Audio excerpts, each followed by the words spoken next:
Minister, welcome to ABC News 24. Thanks, Lyndal. Is your policy, having the bridging visas you announced last week without giving work rights, going to create an underclass of people in Australia? No, it won't. I do understand people's concerns, but what's important here is context. We currently have around 18,000, just over 18,000 people in the community as we speak on bridging visas without work rights. That's the standard way we deal with people who claim asylum after they've arrived by aeroplane, for example, or who have some sort of unlawful situation which is then turned into a bridging visa. That's the standard procedure. But they're on that visa for a shorter period of time. Well, not necessarily. They can be on that visa for a long period of time as their claims are processed. They can be on bridging visas for a very long period of time, Lyndal, already as we speak. People in community detention don't receive work rights too. So I just think this context is important. Now, what we're seeing, though, is a big surge in arrivals from Sri Lanka, which is very clearly economic migration. And we've got to do two things about that.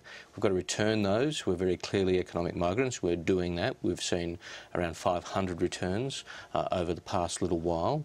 That's important, it's new, and it's being noticed in Sri Lanka. But secondly, we need to send a very crisp and clear message to Sri Lanka and other countries that if you are coming as an economic migrant and you are counting on the fact that while your refugee claim is being processed, you can work and send money home and it can be in your economic best interest to come to Australia, then that's not possible. So that's why we've done it. It's not actually linked to the no advantage principle as such. The no advantage principle is about resettlement, permanently, a permanent visa option. But this is a response to what we're seeing in terms of this phenomena in Sri Lanka in particular. But in the meantime, those people who are released into the community or in community detention are existing on what are relatively small amounts of money, aren't they? They are modest amounts, that's true, despite what you would read in some newspapers that it's a generous allocation. I don't believe it is a generous allocation. So how much money is it exactly? Well, it's 89% of the special benefit, which works out about $430 a fortnight for an individual, which is obviously less than the New Start allowance, less than the age pension, for example.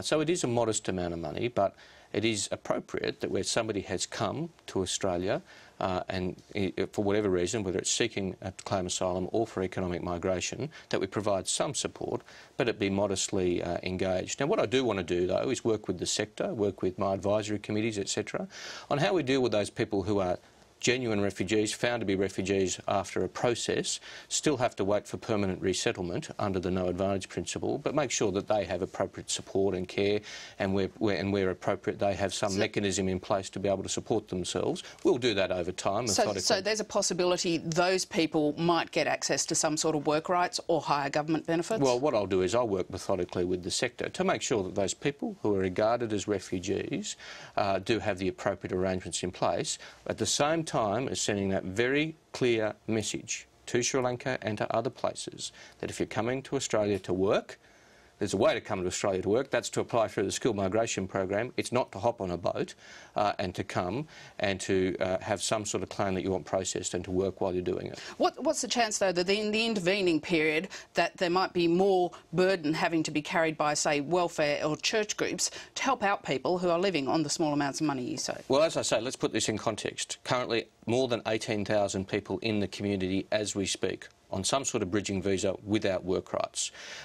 Even for those people with work rights on bridging visas, so those people who arrived by boat before August 13 who've got some sort of work rights, we think less than 10% of those have actually got work.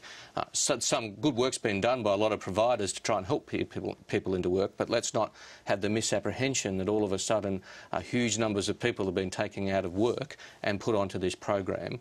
We haven't done this lightly. We've done it after due consideration of the impact, but we do need to send that very crisp and clear message, and that's why, over and above the no advantage principle of no permanent visa until you would have received one, we've taken that decision to send that very clear message. Just a note of clarification, if people do get assessed as refugees, and then what happens after the no advantage period ends? Do they get permanent residency into Australia automatically, or are they potentially resettled somewhere else? Well, no, the principle is that you will not receive a permanent visa in Australia until you would have under regional processing arrangements, but then you would receive a permanent visa into Australia. I've said that repeatedly. That's not new.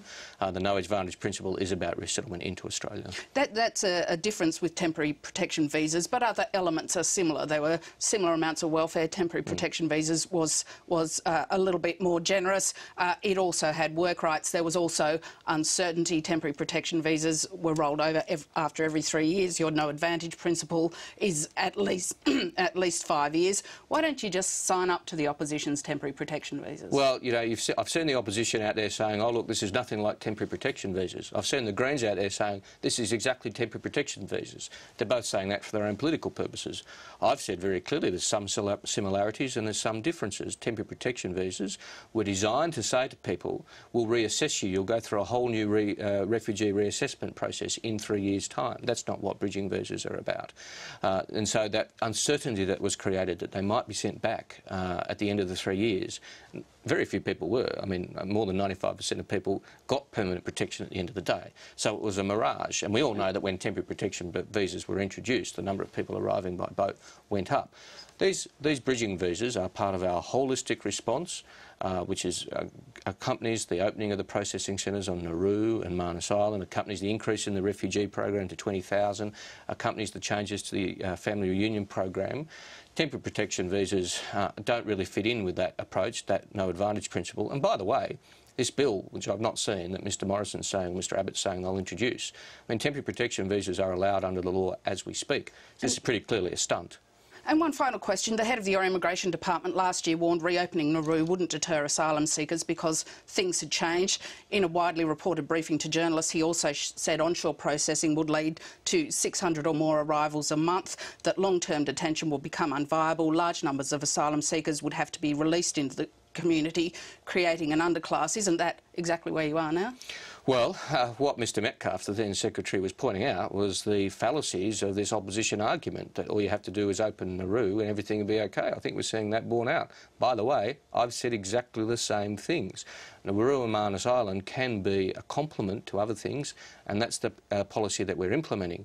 Also, it would be much more effective if we're able to implement our full suite of policies, including implementing the Malaysia Agreement, and if the opposition would actually act in the national interest and say, the government's been flexible here, the government's done the right thing, they've taken a tough approach, they've opened Nauru, they've opened Manus Island, we don't agree with Malaysia, but we'll let them do it, then the government would be able to implement its policies and see the full impact of them. Chris Bowen, thank you very much for your time.